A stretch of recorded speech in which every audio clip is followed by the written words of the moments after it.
Hello बेटा। तो यहाँ पर अलग अलग स्लाइड से अलग अलग बच्चों ने क्वेश्चन पूछे हुए हैं। जैसे किसी बच्चे ने पूछा कि sir rate of chemical reaction क्या होता है।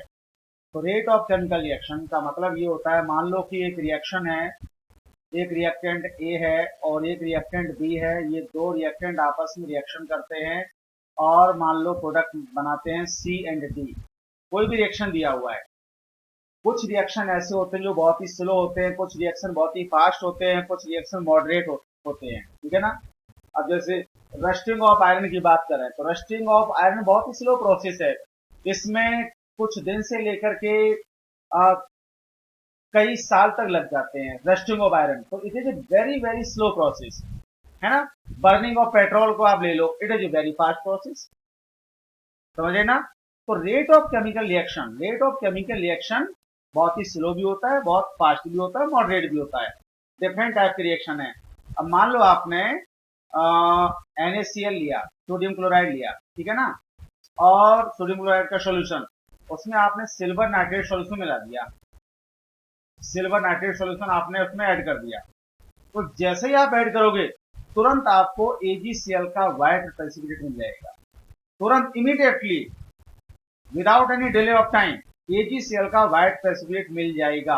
तो ये बहुत ही फास्ट रिएक्शन है। तो हमारा जो केमिकल काइनेटिक्स चैप्टर है, ये केवल और केवल स्लो रिएक्शन के लिए एप्लीकेबल है, फास्ट रिएक्शन के लिए एप्लीकेबल नहीं है, ये ध्यान रखना। ठीक है ना। तो रेट ऑफ केमिकल रिएक्शन, कोई भी केमिकल रिएक्शन किस स्पीड से हो रहा है, उसकी रेट क्या है, रिएक्टेंट के आपस में रिएक्ट करने की रेट कितनी है, स्पीड कितनी है, तो वो हमें बताता है केमिकल काइनेटिक्स। ठीक है ना।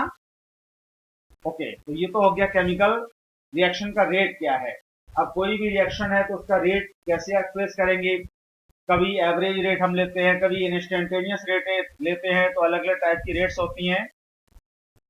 अब जैसे किसी बच्चे ने पूछा हुआ है, क्या sir rate law and rate of reaction का रिलेशन इक्वल है, that is rate law equal to rate of reaction? नहीं बेटा, देखो ऐसा है, रेट लॉ एक्सप्रेशन एक एक्सपेरिमेंटल डिटर्मिनेशन है। मतलब रेट लॉ एक्सप्रेशन के बिहाफ पर हम लोग ऑर्डर ऑफ रिएक्शन पता करते हैं। कोई भी रिएक्शन होता है तो उस रिएक्शन की मैकेनिज्म क्या है। जो कुछ रिएक्शन ऐसे होते हैं जो सिंगल स्टेप में कंप्लीट हो जाते हैं, है ना। अब जैसे NaCl है, NaCl में आपने एजेनोथी मिलाया, ये एक ही स्टेप में कंप्लीट हो जाएगा। इसमें कोई कॉम्प्लेक्सिसिटी नहीं है, बहुत ही सिंपल सा रिएक्शन है। सोडियम आयन और क्लोराइड आयन ये सॉल्यूशन में प्रेजेंट है, सिल्वर आयन नाइट्रेट आयन ये सॉल्यूशन में प्रेजेंट है। तुरंत सिल्वर आयन क्लोराइड आयन से कंबाइन करके AgCl बना लेंगे। सिंपल रिएक्शन, सिंगल स्टेप में होगा ये। लेकिन कुछ रिएक्शन ऐसे होते हैं जो कई स्टेप में होते हैं, उनको बोलते हैं हम लोग कॉम्प्लेक्स रिएक्शन। तो किसी रिएक्शन की मैकेनिज्म क्या है, उस मैकेनिज्म में बहुत सारे स्टेप्स होते हैं। कोई स्टेप बहुत स्लो होता है, कोई स्टेप बहुत फास्ट होता है। और जो स्लोएस्ट स्टेप होता है उसको हम लोग बोलते हैं रेट डिटर्मिनिंग स्टेप। उसी रेट डिटर्मिनिंग स्टेप पर डिपेंड करता है रेट ऑफ रिएक्शन, और उसी के बिहाफ पर लिखा जाता है रेट लॉ। तो रेट लॉ एक्सप्रेशन जो होता है उसके बिहाफ पर हम लोग ऑर्डर ऑफ रिएक्शन डिटरमाइन करते हैं। तो रेट लॉ एक्सप्रेशन में क्या करते हैं, रेट लॉ, सपोज करो कि मान लो एक और मैं रिएक्शन यहां पर बेटा कंसीडर कर लेता हूं। एक रिएक्शन, या मान लो इसी में आगे ऐड कर देता हूं मैं, ये जो रिएक्शन अभी हमने लिखा था इसी में ऐड कर देता हूं मैं। यहां पर A स्टोइकियोमेट्रिक कोएफिशिएंट, यहां पर मान लो B है, यहां पर मान लो स्मॉल c है, और यहां पर मान लो स्मॉल d है। अब मैं इसका रेट लॉ लिख रहा हूं जो कि एक्सपेरिमेंटली आएगा। तो रेट लॉ में रेट को एक्सप्रेस किया जाएगा, rate is equal to K into concentration of A to the power alpha into concentration of B to the power beta. ठीक है। मतलब A और B ये रिएक्टेंट है। प्रोडक्ट से मतलब नहीं है, प्रोडक्ट की कंसंट्रेशन क्या है। रेट लॉ एक्सप्रेशन में केवल कंसंट्रेशन रिएक्टेंट की ली जाएगी बस। और ये जो अल्फा बीटा की पावर है ये स्टोइकियोमेट्रिक कोएफिशिएंट ए और बी के बराबर हो भी सकता, नहीं भी हो सकता है। अल्फा और बीटा का जो सम आएगा वो ऑर्डर ऑफ रिएक्शन होगा। सम ऑफ दिस अल्फा और बीटा, ऑर्डर ऑफ रिएक्शन क्या होगा? ऑर्डर ऑफ रिएक्शन होगा बेटा, order of reaction sum of this alpha और beta, order of reaction is equal to alpha plus beta. ठीक है, चलो ये तो इस तरह से ऑर्डर निकाल लेंगे हम लोग। तो रेट लॉ एक्सप्रेशन अलग है और रेट अलग है, ठीक है ना। और ऑर्डर के ब्याह पर ऐसा हम नहीं बता सकते कि वो जिसका ऑर्डर ज्यादा है उसका रेट ज्यादा होगा ना, ऐसा कोई जरूर नहीं है।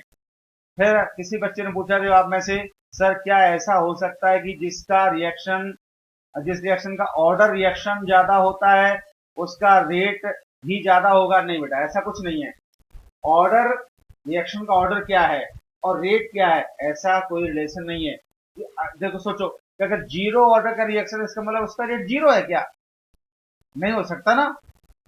ऑर्डर का रेट ऑफ रिएक्शन से कोई लेना देना नहीं है। जवाब, अगर देखो ऑर्डर तो जीरो भी होता है, 1 भी होता है, 2 भी होता है, 3 भी होता है, माइनस भी होता है, ठीक है ना, फ्रैक्शनल भी होता है, ऑर्डर कैसा भी हो सकता है। तो अगर जीरो ऑर्डर रिएक्शन, इसका मतलब रेट ऑफ रिएक्शन जीरो, ऐसा नहीं हो सकता, ठीक है। फिर आप में से किसी ने पूछा है, sir average rate of reaction and instantaneous rate of reaction में डिफरेंस क्या है? बेटा एवरेज रेट में क्या होता है, टाइम गैप काफी ज्यादा होता है, टाइम इंटरवल ज्यादा होता है, ठीक है। और इंस्टेंटेनियस रेट में क्या होता है, एक किसी इंस्टेंट ऑफ टाइम पर, एक पर्टिकुलर टाइम पर जो रेट हम पूछते हैं उसको बोलते हैं इंस्टेंटेनियस रेट। और जब हम लोग बड़ा यूज करते हैं, और आगे आपने पूछा डेल्टा यूज होता है, और जब इंस्टेंटेनियस रेट यूज करते हैं तो स्मॉल डी यूज करते हैं पूरा। हाँ ठीक है, बिल्कुल सही बेटा। जब हम लोग लिखते हैं एवरेज रेट, ठीक है ना, तो जब एवरेज रेट को लिखते हैं तो उस केस में क्या करते हैं, एवरेज रेट, तो उस केस में हम लोग लिखते हैं चेंज इन कंसंट्रेशन, तो डेल्टा, और मान लो यहाँ पर आर है ना, change in concentration of reactant upon delta T. तो डेल्टा जो है वो बड़े चेंज को दर्शाता है, डेल्टा बड़े चेंज को रिप्रेजेंट करता है, और रिएक्टेंट का कंसंट्रेशन है तो माइनस साइन आता है। अगर हम प्रोडक्ट के टर्म में लिखेंगे तो यहाँ प्लस साइन आ जाएगा, मतलब, और हम लिखेंगे यहाँ plus change in concentration of product, P for product, upon delta T, ठीक है। लेकिन जब यही हम इंस्टेंटेनियस रेट को की बात करेंगे, तो इंस्टेंटेनियस रेट, तो इसको मैं ऐसे लिखूंगा बेटा, थोड़ा सा रेट कौन सी, इंस्टेंटेनियस, इंस्टेंटेनियस रेट जब मैं लिखूंगा तो इसी को मैं ऐसे लिखूंगा, minus D concentration of A upon D T. ये very small change, very small change का मतलब at a particular, at a instant time, एक पर्टिकुलर पॉइंट पर कितना चेंज हो रहा है कंसंट्रेशन में। या प्रोडक्ट के टर्म में लिखूंगा तो कैसे लिखूंगा, तो हो जाएगा बेटा प्लस, और ये concentration of P upon D T. तो बस ये है, स्मॉल डी माइन्यूट चेंज को शो करता है, और ये जो डेल्टा है, ये वाला ट्राइंगल का साइन, ये बड़े चेंज को शो करता है, ठीक है। तो ये आपका इंस्टेंटेनियस रेट और एवरेज रेट का हो गया। ओके, और देखिए नेक्स्ट है, do we not third order reaction in the syllabus? नहीं बेटा, हमारे सिलेबस में जो ऑर्डर है वो जीरो ऑर्डर है, फर्स्ट ऑर्डर है, सेकंड ऑर्डर है, ठीक है। थर्ड ऑर्डर फोर्थ ऑर्डर भी होते हैं, लेकिन हमारे सिलेबस में वो नहीं है, हमें केवल ये 3 ऑर्डर के रिएक्शन पढ़ने हैं। अब रेट लॉ, रेट लॉ क्या होता है बेटा, ये है किसी रिएक्शन के रेट को रिप्रेजेंट करने वाला जो इक्वेशन है, जो रिलेशन है, उसको बोलते हैं हम लोग रेट लॉ। रेट लॉ नहीं, LOW नहीं, रेट लॉ या rate law expression. Rate equals to K A to the power alpha B to the power beta, ठीक है, रेट लॉ हो गया। अगला, sir is it compulsory that the rate of concentration of product increases? बिल्कुल सही है। With and concentration of reactant decreases with time, can this be vice versa? देखो reaction अगर रिवर्सिबल है, मान ऐसा है, सपोज करो कि ए और ये बी है ना, और ये रिवर्सिबल है। अब वो इस तरह से है, जब फॉरवर्ड रिएक्शन ये है, मतलब ए कन्वर्ट हो रहा है बी में, तो रिएक्टेंट ए है, प्रोडक्ट बी है, ठीक है, तो ए का कंसंट्रेशन डिक्रीज होगा, बी का कंसंट्रेशन इंक्रीज होगा विद पैसेज ऑफ टाइम। लेकिन जब हम बैकवर्ड को मानेंगे तो उस केस में क्या होगा, बी का कंसंट्रेशन डिक्रीज होगा, ए का इंक्रीज होगा। जनरली हम लोग लेफ्ट टू राइट चलते हैं ना, अब उर्दू के हिसाब से थोड़ी चलेंगे राइट टू लेफ्ट लिखेंगे, हम लोग हिंदी या इंग्लिश लेफ्ट टू राइट चलते हैं ना, तो उसी हिसाब से हम लेफ्ट से चलेंगे ए से बी की ओर। तो ए हमारा जो होगा वो रिएक्टेंट होगा, बी हमारा क्या होगा, प्रोडक्ट। तो with passage of time the concentration of reactant decreases and the concentration of product increases.